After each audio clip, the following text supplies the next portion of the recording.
Captain's Logs. Day 4. Day 4 of the TSS Caelum flagship mission. It is day 4. Today is day 4 of our ship's maiden voyage. We have been here for 4 days. The reason I continue to reiterate this fact is because those 4 days have felt longer than my 35 years combined. It seems adjusting to this new assignment is going to take some time, especially with the varied personalities of all of our crew members. Where shall I begin with this log? Perhaps in the early hours of day 2, when things really kicked off.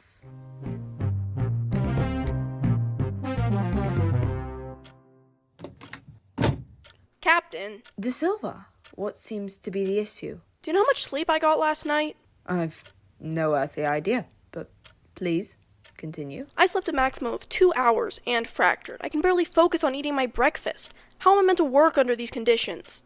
Well, what's the problem? I'm sure if you find a solution, your sleep will be fine. Well, you see... It's the snoring, isn't it? Oh, how did you know? Cass and I roomed together for years. You get used to it, don't worry. I don't think I could ever get used to that. Captain, respectfully, I'd like to request a room change. Well, I suppose that could be arranged if Engineer Sampson is amenable. Oh, yes, please. No offense, Captain, but you have no idea how much I've missed night times with Cass. Now, did they even do story time with you before bed? What? See? I am the superior roommate for Cass. Please, please let us switch.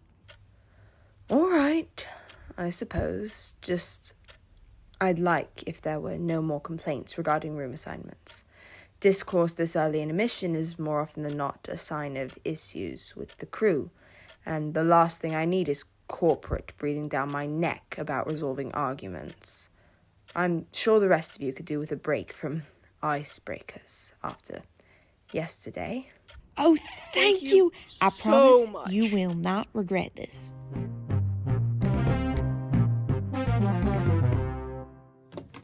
Sleeping all by yourself, handsome? Hey, that's my line. Wait, what are you doing here? Captain said we could swap rooms, so I'm with you for now.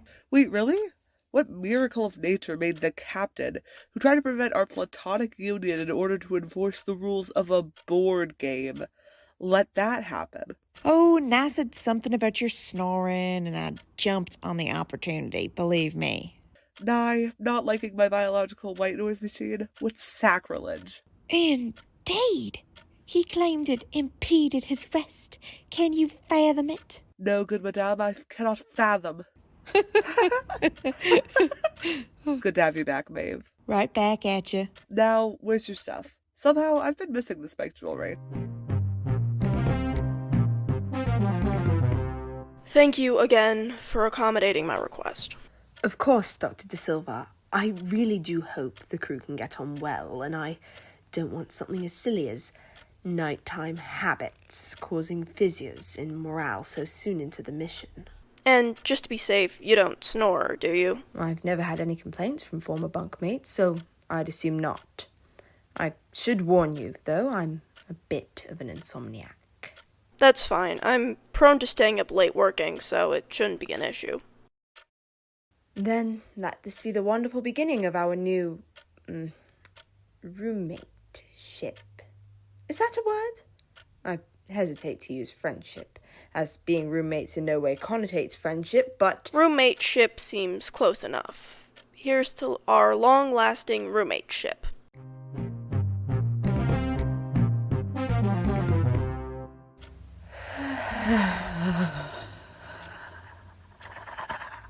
Are you okay, Captain?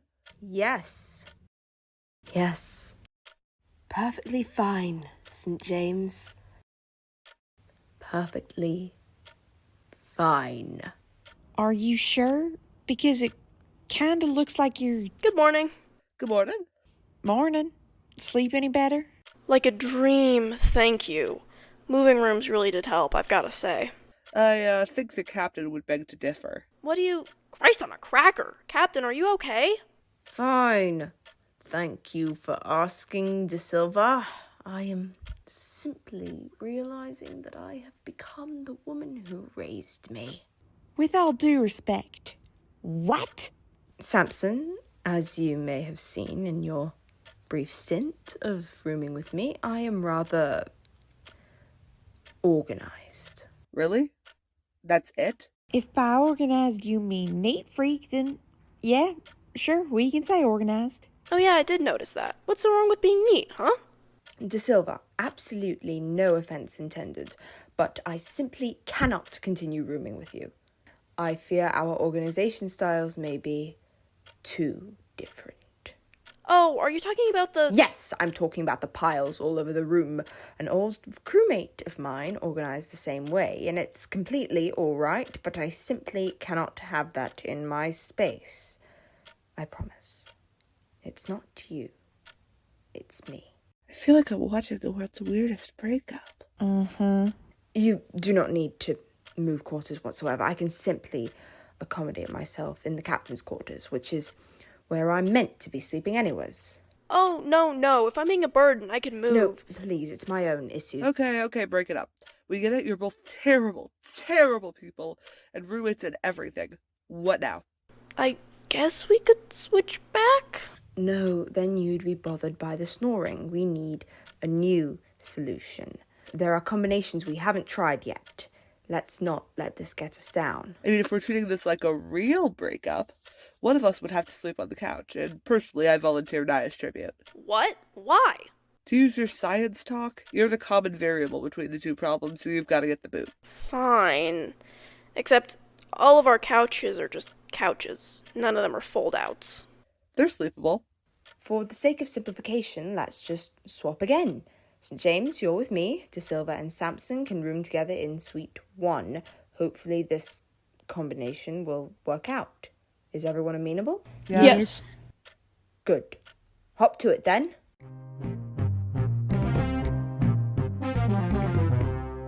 I suppose this is the second time you've attempted to split up my marriage, huh? Officer St. James, I apologize fully for meddling with the rooming arrangement so much. This really is not how I wanted our first few days to go. I mean, we all need some wiggle room, right? Time to bond, yes. I really thought being captain would be a welcome change, but all the arguing so early on is worrying me. Come on, don't tell me your old crew didn't fight. With you on board? Really? I suppose we had our moments. Yes, this will surely all settle down eventually. That's all for the night then, St. James? Yeah, I guess. I'm gonna go say goodnight to Maeve, though. All right then. Officer St. James really wasn't kidding about the jewelry, huh? Nope. Welcome to the alternative lifestyle, my friend. We are all Spikes here. Cool, I guess. So which bed do you want? I'm partial to the right one, but it's whatever floats your boat. Yeah, I'll take the left one. You know, I just realized through all this chaos, no one's really complained about you. I guess I'm just the, most perfect roommate. I hope so. Hello, all. Who's ready for the bedtime story? Ooh, come on, what's on the menu tonight? I'm turning back time to a classic Cass story. Good night, Moon. What is this? Have you never been read a bedtime story? I mean, as a kid. Oh, my friend, you're in for a whole world of adventure. Sit down. Let Cass show you the way.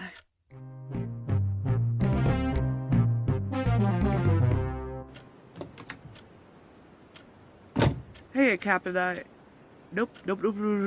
I am taking the couch. Good morning, Cass? Huh? What in the seven hells are you doing out here? The captain uses a white noise machine. I see. Ah, St. James, there you are. I didn't hear you come back last night. Why Are you on the sofa? We're gonna need to talk about rooms again, Captain. Damn!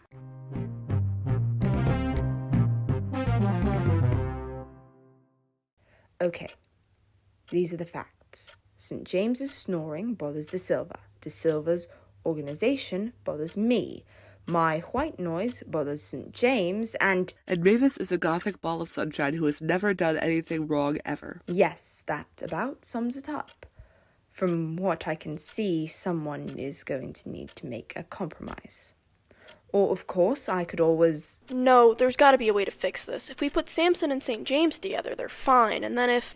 There is an obvious solution to this that somehow all of y'all are completely missing. What? Okay, listen. It's like a sitcom, right? There's always an episode where everyone switches around bedrooms because something's not right, and you know how they all end? In the same rooms as before. Exactly. As much as I love rooming with Cass, we need to find something that'll keep us from being at each other's throats 24/7. And as much as I hate to agree with corporate, I'm pretty sure that they did assign rooms like that for some reason anyways. But what about... Trust me, as someone who spent years listening to it, you really do get used to Cass's snoring. Eventually, you won't be able to get by without it, trust me. And, I actually enjoyed the Captain's white noise machine. It's kind of like feeling like I never left college. Are we sure this is the solution? Because I'm sure with a corkboard and some blueprints I could figure out... Look, if people keep arguing, I'm going to keep interrupting. Let's try the original arrangements for a little longer, see how we like them. If they work, they work. If they don't, back to the drawing board. But please, people, let's give it at least a week before we go swapping rooms left and right. Everyone in? Yeah. Nice. To quote the Captain, hop to it, people.